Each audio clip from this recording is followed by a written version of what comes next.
Good evening. It's like there's no chicken in there. Good evening and welcome to the Orange County Historical Society. Thank you for all for coming tonight. I think we've got a great program this evening. A few announcements to begin with. First of all, I want to talk about next month's program. We'll be meeting here, of course, second Thursday of the month as always, March 14th. Historian Paul Spitzeri will present This Miraculous Health and Curative Wonder Water, the La Vida Mineral Springs of Carbon Canyon. For most of the 20th century, La Vida Mineral Springs was a popular resort in the Brea portion of Carbon Canyon, offering hot mineral baths and pools, a motel, cabins, a cafe, and more. Its carbonated water was widely sold in many flavors and was promoted for its purported health benefits. Today, little is left of La Vida, but Paul Spitzeri, director of the Homestead Museum and a Carbon Canyon resident, will share some of the fascinating history with us. So that is next month, and we hope you'll join us for that as well. Also wanted to mention, if you would like to renew your membership or you'd like to become a member, you can do that back at the orange table there with Aida, can help you out with that. She also has a increasingly wide selection of Orange County history publications. So even if you have perused our table before, there are probably some things you haven't seen before. Last month, we talked about this book a little bit, and we have a bunch of these, but we didn't bring enough last time, and they sold out. So I just want to let you know we have more of Orange County through 4 centuries, and I always say, this is one of 2 books that I point people to if they want a good introduction to Orange County. It's just kind of the overview of all of the county's history. And there's a lot of stuff in here where people say, oh, well, you know, nobody ever writes about that. Yeah, well, it's usually in here if you're paying attention. And it's a great book by Leo Fries. And so we have a bunch of those, thanks to Harriet Fries, who has donated the backstock of Fries Pioneer Press. So these have not been available for a while, but we have more at the back, and we have a whole lot of other great publications too. So do check that out. I also want to mention our upcoming Judge Pleasant's birthday and historical tour coming up out in Majeska Canyon. Judge Pleasance, J.E. Pleasance, he was a farmer, a rancher, homesteader, beekeeper, and the original property owner of what is now known as Arden, which is now a county park. Moreover, Pleasance was one of the founders of the Orange County Historical Society back in 1919. In honor of his 185th birthday, we hope that you'll join us out in the canyon for a presentation about his life. A historical presentation. There will be tours of the property, which some of you may have seen, been out there to visit Majeska's home, which is beautiful, but some of you may not have looked at it through the lens of this used to be a pioneer cabin until Majeska got hold of it and built her home around it. So we're going to be visiting Judge Pleasant's early pioneer mountain cabin inside of Majeska's home. It is still there. There will be birthday cake. We're also going to do a group photograph. There's a famous photo of the Orange County Historical Society members out at Majeska's home in the early 1920s, and we're going to be recreating that photo that day. So if you come and you're a member, you'll be in the new recreated photo. So. So that's all happening on Saturday, March 30th at 10 a.m. There is a free complimentary shuttle bus between the parking lot and Arden for OCHS members. There's a $15 charge for non-member riders on the shuttle, and you must be registered to attend the event and must check in at the parking lot on the day of the event. So we're going to have an off-site parking lot, and we're going to shuttle people back and forth because they have very limited parking at Arden. So, and then, so if you want more information about that, you want to sign up for it, visit our website, orangecountyhistory.org. So, That's coming up. Also, I wanted to mention again, we are going to be having a history hike on April 20th, and that is going to be, check your newsletter for that. This is going to be to up Flores Peak, which has a very colorful history dealing with the Flores gang and the posse that was chasing them down. And so it is going to be a very strenuous hike. So keep that in mind when you're signing up. We are going to be, it is going to be videoed. We're going to be recording the hike also. So if you get 80% of the way there and you have to turn around, or even 50% of the way there, there'll be a way to kind of see what happened on the rest of the hike. But we really encourage you to take into account that this is a tough hike. So I know I'm probably not in shape for that, but it's going to be fun for those who are. What's the mileage in elevation? It's about a mile and a half total, and it's about 700 feet of elevation gain, but it's mellow except the last quarter mile up to Flores, because we're going to the top. That little spot is pretty steep. Totally doable. It's very similar if anybody went on the Weird Canyon hike. The steepest part of that is pretty similar to the steepest part of So 700 feet of elevation gain. Intermediate to advanced. We worked hard to put some stairs in the steepest spots to make it. But it's a rugged hike.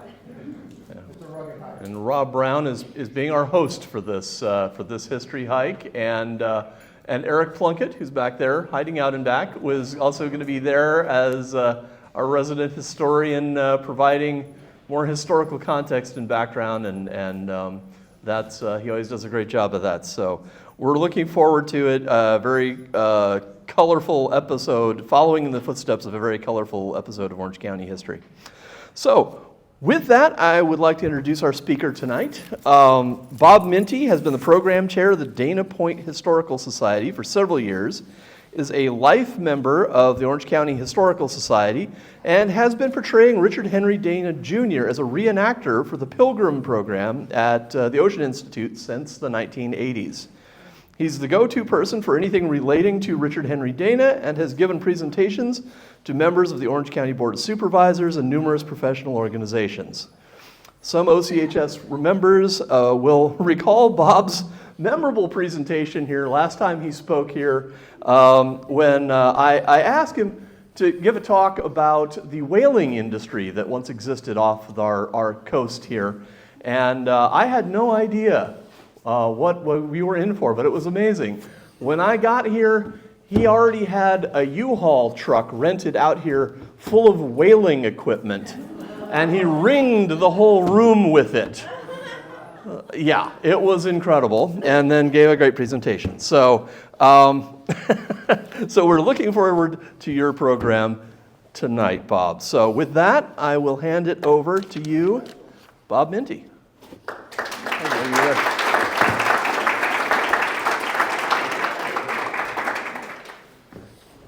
We'll do a little light reading tonight.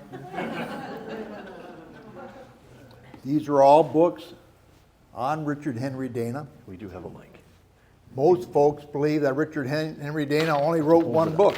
And what was the name of the book? What happened afterwards? You have to hold the mic up if you want. Yeah. What happened afterwards with Richard? Nobody. He was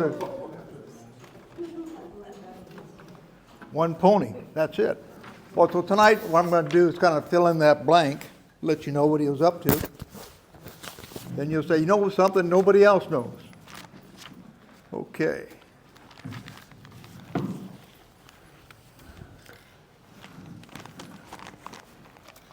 Thank you for inviting me to share some old stories. If I seem a bit forgetful, please forgive me. They say this August I'll be 209 years old. The Dana name has always been known for its independent thinkers. My great-grandfather, Richard Dana, was a Tory judge in 1765. He wrote the first treasonable document of the American Revolution. and the Continental Congress sent my grandfather, Chief Justice Francis Dana Sr., to Valley Forge to investigate General George Washington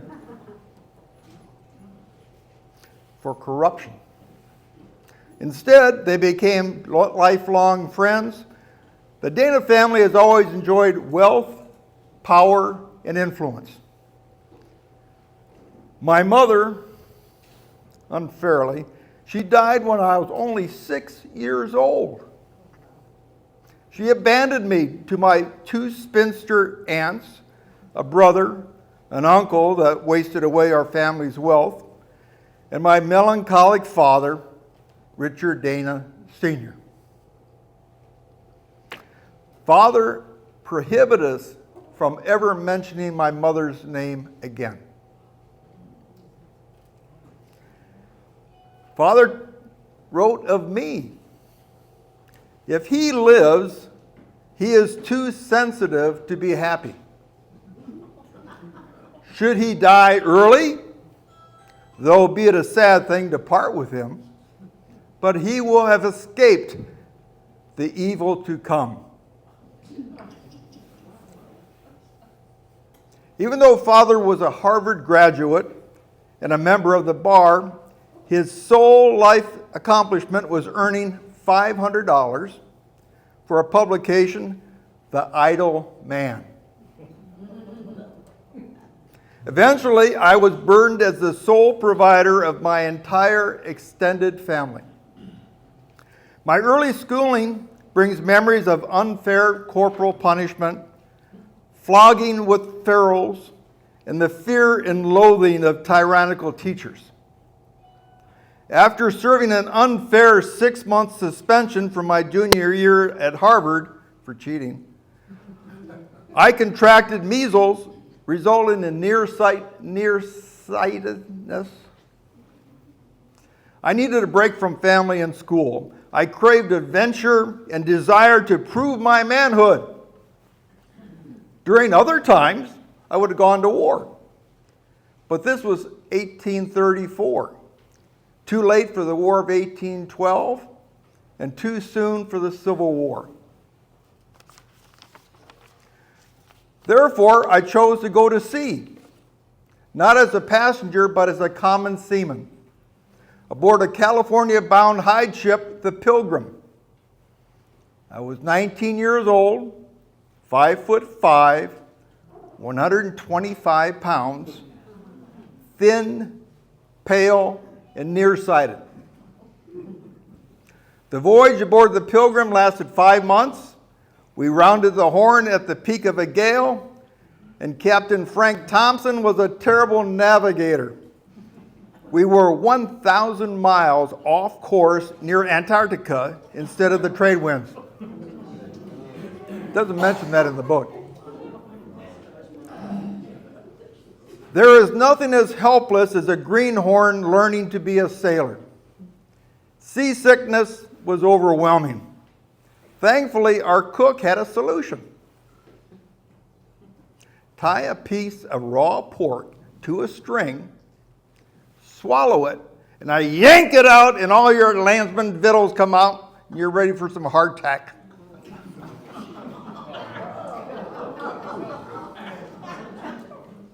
During the voyage, as you know, Captain Thompson flogged 2 of my shipmates. When they asked why, if you want to know what I flog you for, I'll tell you. Because I like to do it. It suits me. That's what I do for. That's what I do it for. I vowed, if God ever gives me the means, I will do something to redress the grievances and relieve the suffering of that poor class of beings, of whom I then was one. The lessons I learned at sea gave me the strength and work ethic to survive a life of physical and mental challenges. However, not all the lessons were admirable.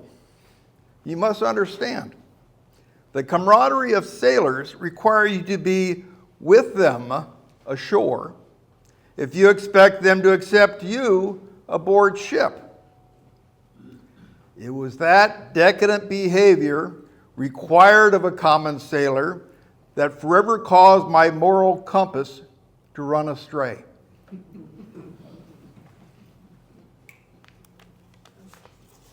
We sailed north off California coast carrying stores of household goods to sell or trade.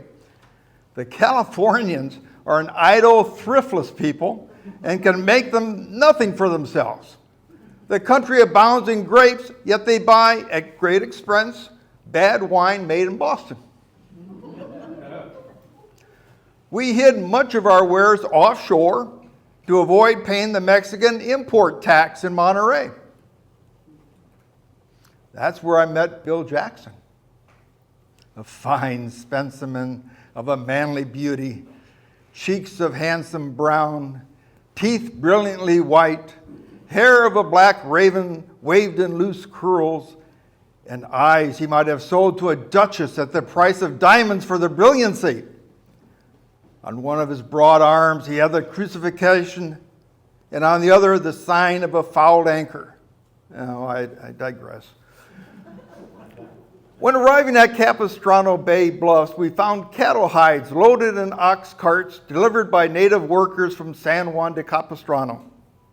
We sailed the hides off the bluff to the sand. I risked my life retrieving the lost hides from the face of the cliff. It was real head work, carrying hides atop our heads to keep them dry through the surf and then row 3 miles off the coast to the Pilgram. This was the only romantic place in all of California and later called Dana's Point. After a time, I transferred to another ship, the Alert, and assigned to work with the hides at San Diego, scraping, cleaning, and curing the bloody cattle hides and stowing them for transport to Boston. We worked with the wonderful Kanaka people from the Sandwich Islands, Hawaii, and we became accustomed to the beautiful native women. The locals would bring their wives to the hide house and then return home, dividing their earnings made from the sailors. Those women, they had beauty, but their morality was not the best. 19 years old. My 2-year journey ended aboard the Alert where it began at Boston Harbor. My cousin, Frank Dana, failed to retrieve my sea chest containing my journal. The journal was lost forever. Upon returning to my studies at Harvard, I realized that there are only 2 professions worthy of a Dana: the divinity or the law. For me, divinity was not an option. My fond memories as an immoral sailor would prohibit it. By default, I attended the Dane Law School and became an advocate for the rights of the oppressed. 1839, I witnessed the state's prosecution of Captain Nicholas Couch and his first mate for brutalizing a sailor who had misrepresented himself as a cook. The captain stabbed the poor sailor over 100 times with a 1-inch needle fastened to a piece of wood and beat him to death. The prosecution's witnesses were all sailors. However, as a rule of law, the sailors, the lowest rung of the social ladder, are never to be believed. The captain's character witnesses, all highbrow neighbors, praised his family, his good deeds, his reputation. The jury returned a guilty verdict, but Judge Story issued a minimal punishment. Enraged, I wrote an essay, Cruelty to Seamen, criticizing Judge Story.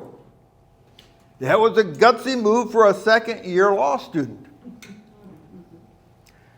Until the 20th century, the U.S. federal courts permitted shanghaiing all the way to the 20th century. In the court's view, sailors have such a low mental capacity and social skills, they require a captain for supervision, much like a parent and a child. In 1840, I published my book, 2 years before the mast, a personal narrative of life at sea. I wrote it 3 years after my return and based on 8 scraps of paper. I only received $250 for the copyright and no royalties. It was printed as number 106 of the inexpensive Harper's Family Library series, and as the author, I was only identified as R.H.D. Jr. I'd like to get this back. This is the first edition, and you'll see that has R.H.D. Jr. in it. Mike, watch the door. Okay. Fortunately, Great Britain did not recognize copyright law. The British republished it, and I received royalties. It has been in print ever since. During the California Gold Rush, the book was in high demand worldwide by folks heading to the gold fields.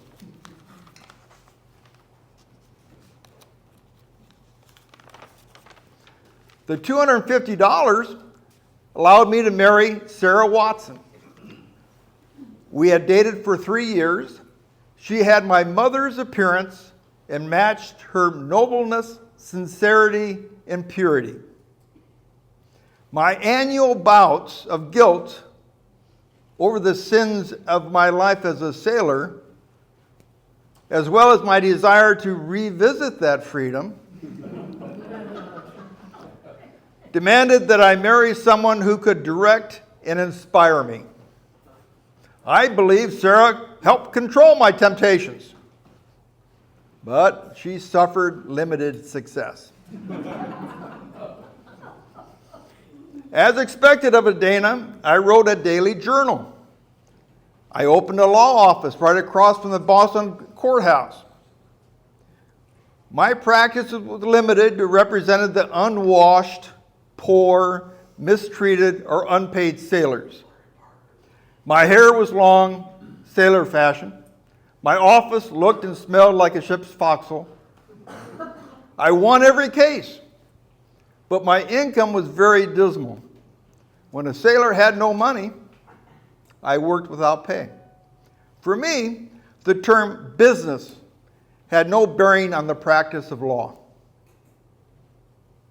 I published the book Seaman's Friend.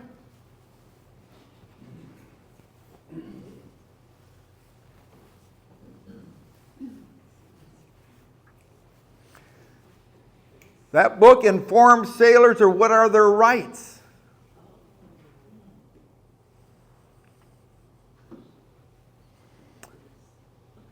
They learned that fair treatment and pay are required. The captains and the ship owners were furious. I was boycotted. Merchant shippers shunned me, and that's where the money was. For the next 10 years, Sarah and I lived in a hotel room. My meager earnings did not satisfy her, nor was it sufficient to support my dependent father, brother, aunts, uncles, cousins. Uncle Francis had lost the family fortune, and the prestigious Dana mansion on the hill was lost, overlooking the Charles River. With the success of my book, I was honored to meet Charles Dickens, who criticized my sailor-like appearance, Henry Wadsworth Longfellow, who gave me his book, Poems on Slavery. Got him thinking about slavery. Herman Melville shared with me that his novel, Moby Dick, earned him only $500 and no royalties. Measured by such earnings, we were both failures. In July 1842, Sarah and I celebrated the birth of our first of 5 girls. But my sailor life demons gave me no peace. By month end, I found myself window shopping in the red light district of Halifax Hill, Nova Scotia. I always entered the experience in my daily journal and shared the entries aloud with Sarah.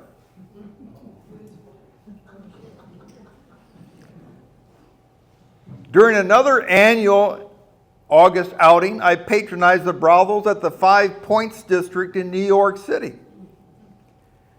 Sarah disliked hearing about my behavior, but I had a deep-seated need for confession to remind me of what was pure and noble.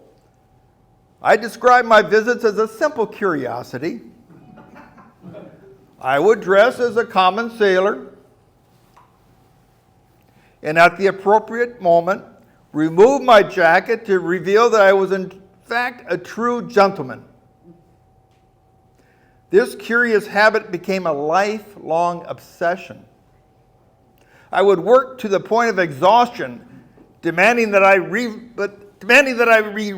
revitalize at Halifax Hill. I believe to a moral certainty our all-seeing and forgiving God knows I have done worse things.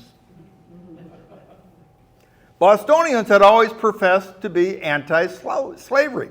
However, the mill owners and workers are dependent upon the well-being of the cotton-producing southern slaveholders. Boston became a free state by speech only. They were slavers in their hearts.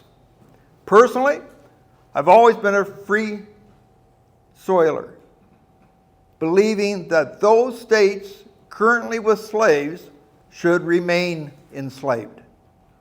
I have never been a radical abolitionist. Due to my political views, quarrels about money, and those continuing temptations of sin of the flesh, Sarah, though pregnant, left with the children to live with her mother. The excitement of the Free Soil Political Convention of 1850 kept my constant August depression at bay. President Fillmore, in the Compromise of 1850, enacted the Fugitive Slave Law. It was a new federal law mandating that runaway slaves be returned to their owners. It was decreed to be a federal crime to delay or obstruct the capture of a slave.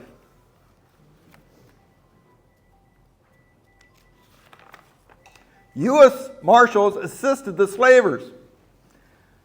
Slaves could not testify on their own behalf. There was no appeal. It was the most draconian law ever enacted in America.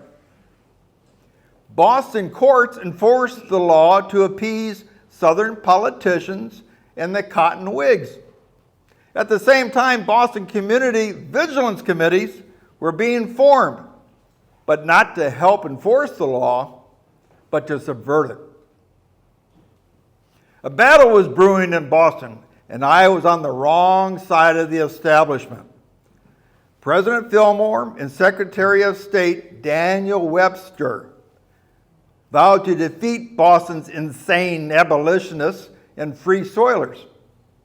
In 1851, I helped represent a captured runaway slave, a fellow named Shadrach. Shadrach was jailed in the Boston courthouse. My office was next door. During the hearing, Shadrach escaped from the courthouse. He made it to Canada in his freedom. Secretary Daniel Webster issued a proclamation to arrest and prosecute all persons assisting Shadrach's escape, including the attorneys. The secretary argued rescuers were guilty of treason and eligible for the death sentence. Shadrach's co-counsel, Charles Davis, allegedly had given a hand signal to the folks that freed Shadrach. The Boston legal community was strongly supportive of Daniel Webster. No attorney with any social standing would represent Charles Davis. I was not intimidated by their threats. I believe that there is a duty to disobey wicked laws. A higher moral law must be followed. The government's case against Attorney Davis fell apart by my relentless cross-examination. After his acquittal, I was boycotted by all city merchants. I alone could empathize with the Negroes who felt oppressed and imperiled by the fugitive slave law. I had experienced the despair of witnessing the shackling of my crewmates, forced to stand by, helpless. President Fillmore and Secretary of State Webster continued the fight. They believe the crimes are contagious and must not be allowed to escape punishment.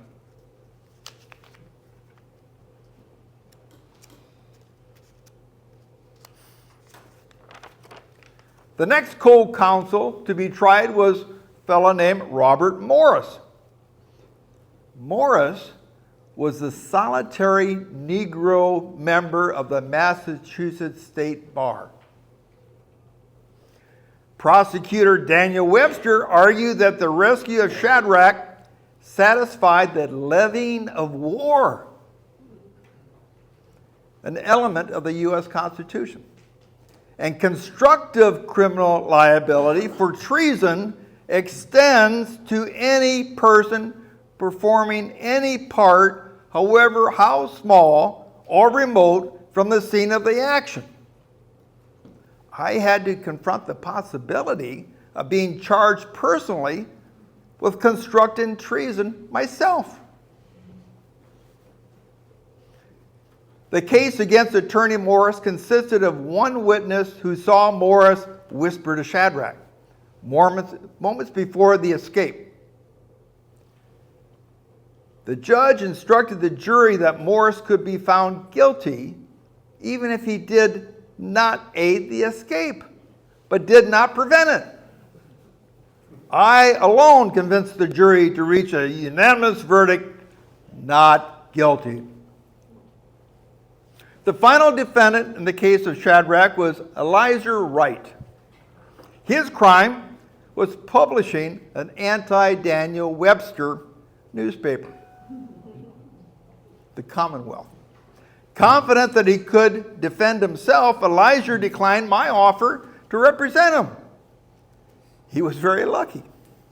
His jury deadlocked 11-1 guilty. A hung jury by one vote. Later, I met the fellow who had driven Shadrach away during the escape. He was the 12th man of the jury.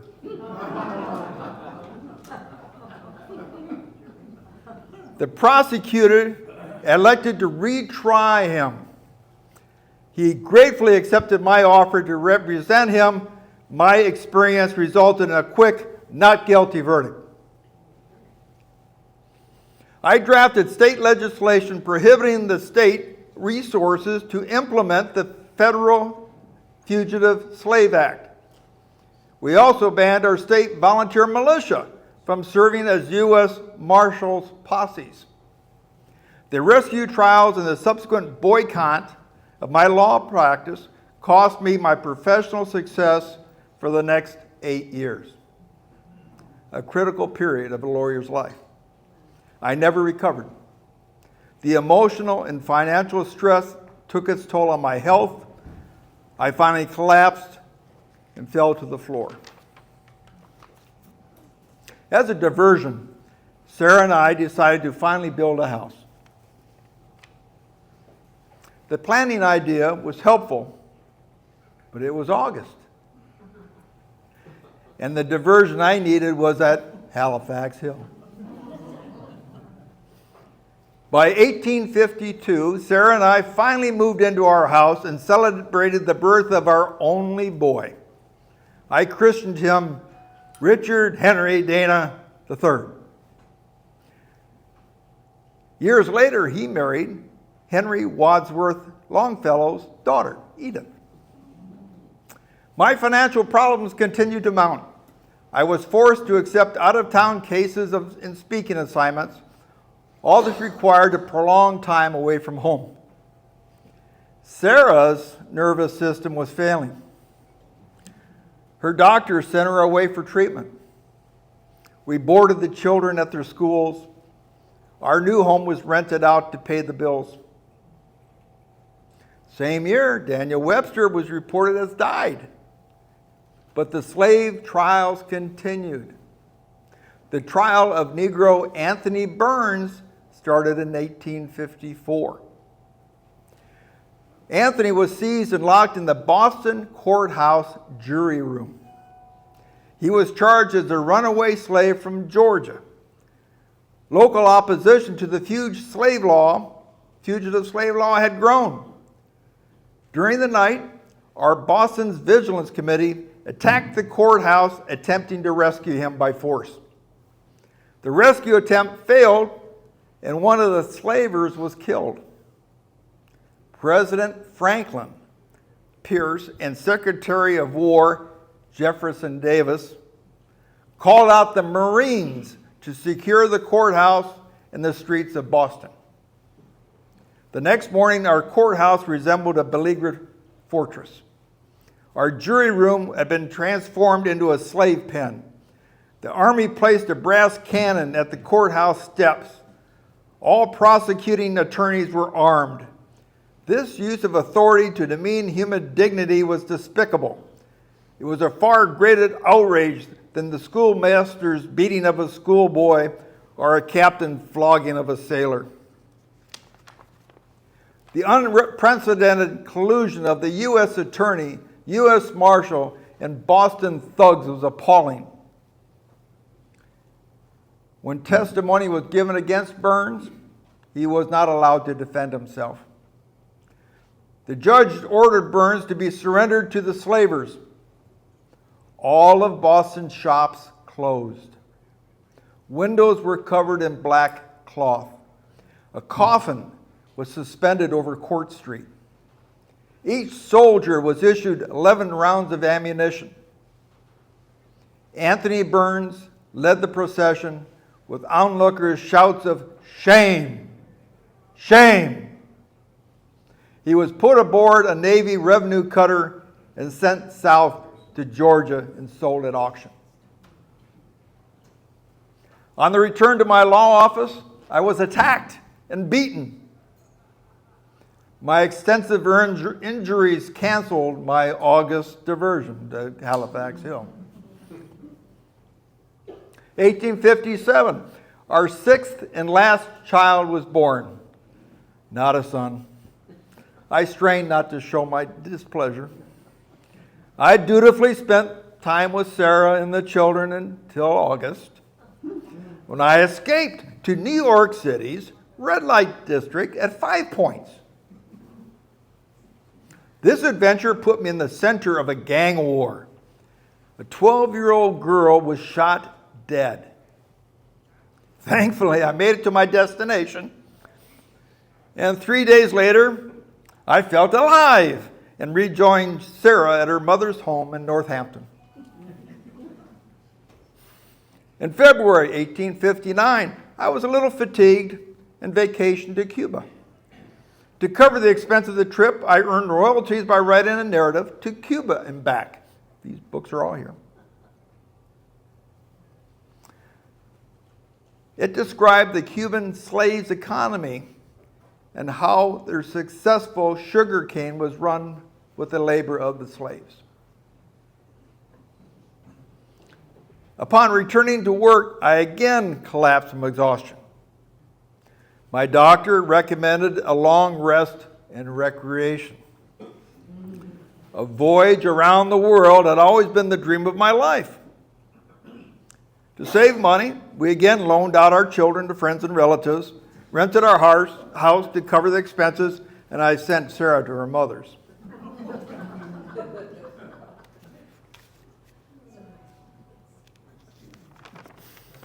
Aboard a California steamer, we entered, I think I may have. Yeah, there we go.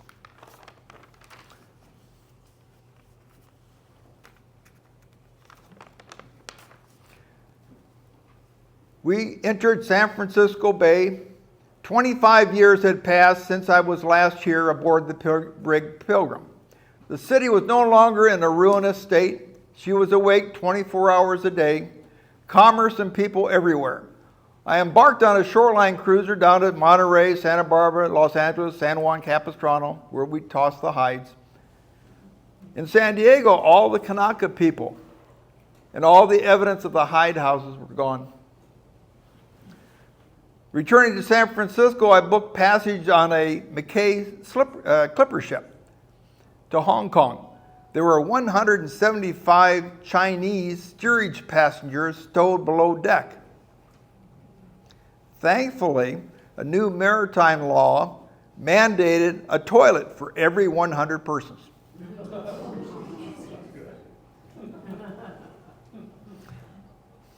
No. 4 days out of San Francisco, smoke and fire poured from the hatches. I immediately took charge and rescued the captain's wife and led the Chinese passengers through the smoke and the flames to the lifeboats. Not one life was lost. We abandoned ship and were taken aboard a passing vessel that delivered us to the closest port, Honolulu. The rescuing captains filed a salvage claim in Admiralty Court in Honolulu. He demanded all of the ship's $80,000 in gold for his expenses. I successfully defended the captain, reducing the salvage award to only $8,000. While waiting to book passage to Hong Kong, I explored the island and spent a day in a hut with the native women. And by moonlight at their sea bathing place, I suggested to a young princess to throw off her clothes and swim with me to the reefs. She professed she could not swim. Unable to book passage from Honolulu to Hong Kong, I returned to San Francisco aboard a whale ship. I learned more about whalers than I ever wanted to know. While waiting a month for the new passage, I ventured to Sacramento. In the West, everyone travels with a revolver and a knife. The court justices invariably conceal a derringer in their robes.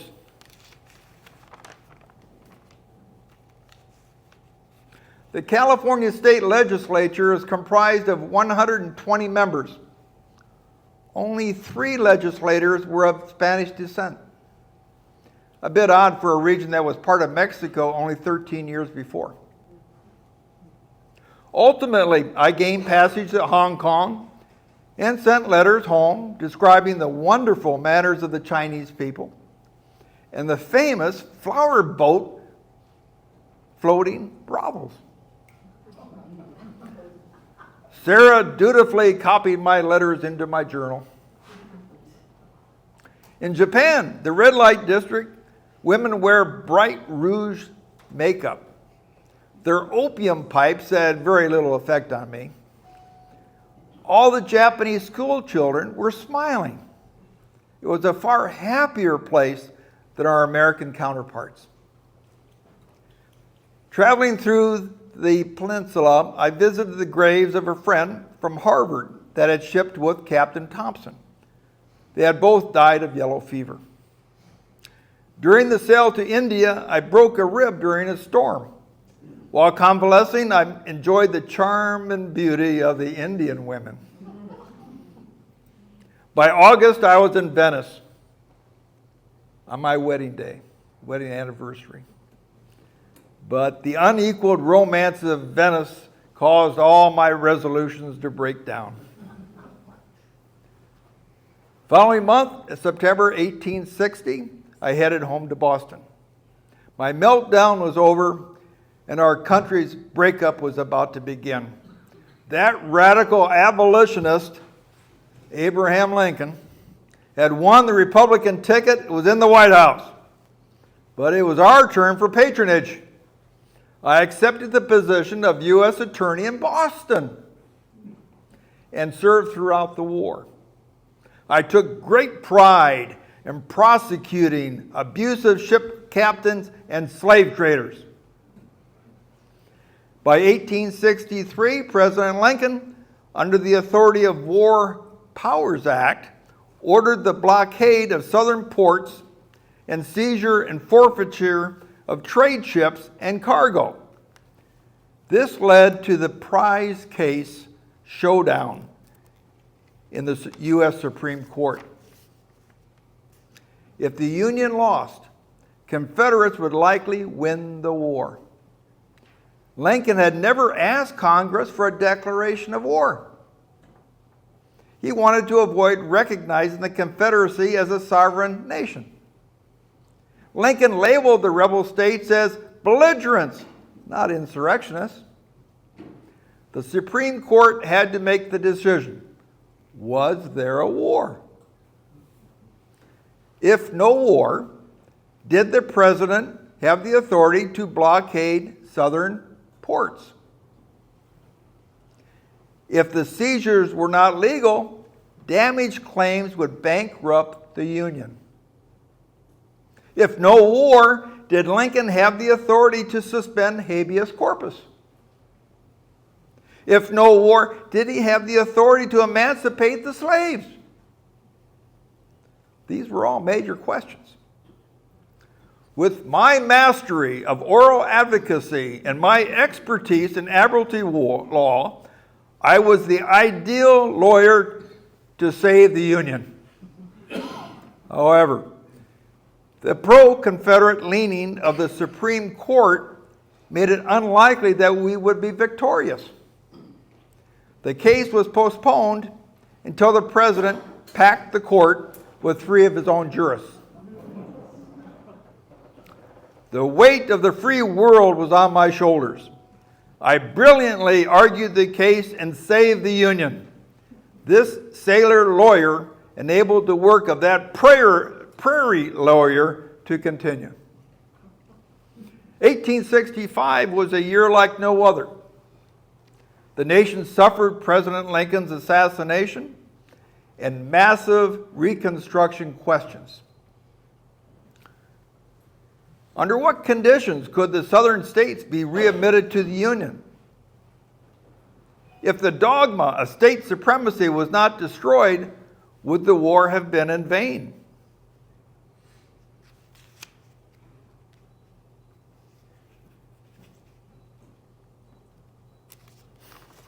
These questions were answered by my grasp of war speech. The Union must hold the South in a grasp of war until all its demands are met. This extended beyond the abolishment of slavery. It includes the right to vote for newly freed slaves. If we do not secure the right to vote during this time of revolution, the right to vote will never be secured except by a new revolution. I received overwhelming support for my analysis. It was a highlight of my public service. Unfortunately, our new president, Andrew Johnson, gave little value to a Negro vote. Once again, out of favor, I resigned my position as U.S. Attorney, hoping to seek a post that would allow me to shape the country's future. I had never sought public office, and I believe it would be a disgrace to request a nomination. If I were to be considered for a position, provided it is worthy of a Dana, it would be honored to accept. October 1867, I received a confidential message asking if I would accept a retainer from the Johnson administration to the greatest trial of the century. United States of America versus the former U.S. Secretary of War and prior President of the Confederacy, Jefferson Davis, on the capital charge of treason. A hanging offense. No other prominent lawyer was willing to step forward. The prosecution was both technical and politically challenging. Jefferson Davis was anxious to go to trial to promote his argument. If there is a constitutional right for a state to secede, the state's secessionist leader could not be found guilty of treason. And the secession of his home state of Mississippi ended his citizenship and his duty loyalty to the United States. I drafted a letter expressing all the reasons why the treason trial should not move forward. There were no new facts to be discovered. The verdict would only be constitutional test. The verdict would only be a constitutional test of the right of secession. Plus, an acquittal or a hung jury would be humiliating to the Union. I again urged the President to drop the treason prosecution. On Christmas Day, 1868, President Johnson issued a proclamation of general amnesty to all who participated in the rebellion. And a notice of no prosecution was entered in the matter of the United States of America versus Jefferson Davis. I elected to run for U.S. Congress in 1868 against an incumbent radical Republican, General Benjamin Butler. I was outmatched. He painted me as the Duke of Cambridge. Butler knew every dirty trick in the book and he played them all. I was outplayed and I lost the game of politics. I reopened my law practice and was busier than ever. The boycott was over. I finally had more time for my children, but it was too late. They had already grown. Affection for my family had been sacrificed for the demands of public service. My law office assistant, Robert Wheaton's father, had authored Elements of International Law. The father died without warning. Soon after, Robert also died, my assistant. Book royalties were the sole income for his mother and sister. Without a new edition of the book, they had no earnings. As a favor to the family, I volunteered to author their new edition. It was a huge mistake. A 14-year-long battle of a baseless plagiarism lawsuit was filed. The final ruling branded me a plagiarist. I was ruined. By 1870, I was worn down. Birthdays were no longer pleasant. Leaving my family, I made my August escape, but this time to Scotland, in pursuit of a simpler life. Disappointments were becoming more personal. The California Hyde ship, the Alert, had been sunk during the war by a Confederate vessel, the Alabama. The owners were seeking a litigator to file a lawsuit against Great Britain. I would be the ideal candidate, but I was not chosen. By age 57, my midlife melancholy set in. My life had been a failure compared to what I might and ought to have been. My greatest success, 2 years before the mast, was merely boy's work done before I passed the bar. On my 60th birthday, President Grant nominated me to be the American minister to England, the court of St. James. He forwarded my name to the Senate for confirmation. Finally, I position worthy of a Dana. The melancholy was gone. my life was ready to begin. On both sides of the Atlantic, newspapers were cheering my selection. My only concern was the Committee on Foreign Relations. President Grant's notoriously corrupt administration was in disarray. Old political enemies delighted in the opportunity to embarrass the president.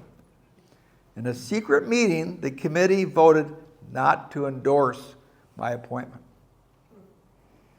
My character had again been assassinated.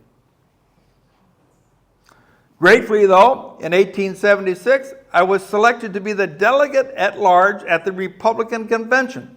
In a brilliant maneuver, I convinced delegates to back the nominee, the future president, President Hayes.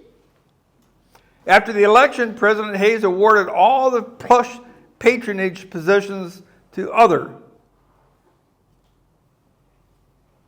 His only offer to me was to litigate the value of a mackerel in a dispute with Canada. But to be heard in Halifax Hill, Nova Scotia. I couldn't turn it down. Sarah and I traveled to Halifax Hill where I researched and argued this case beautifully.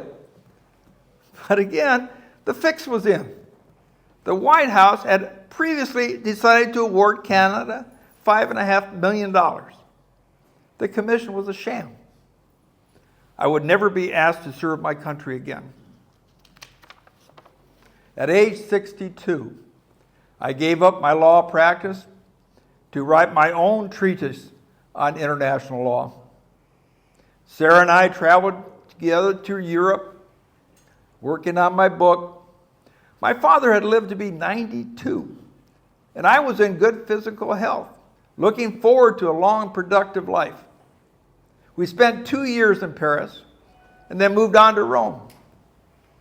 Italy was wonderful. It was a land of beauty and romance. We happened upon a Protestant cemetery and visited the graves of Shelley and Keats. Sarah asked me, "Is this not the spot where one could wish to lie forever?" I had to agree. December 22nd, 1881, I had a pain in my left side. But on Christmas Day, I felt better. On New Year's Day, it returned, and for a week, the doctor prescribed atropine. The drug made me wild, incessant talking, French, Italian, and very earthy things.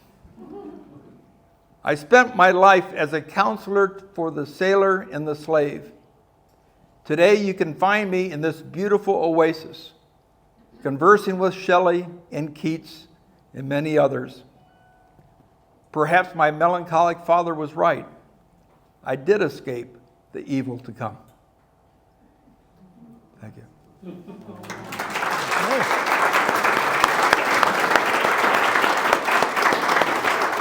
Thank you, sir. All right. Thank you. Thank you very much.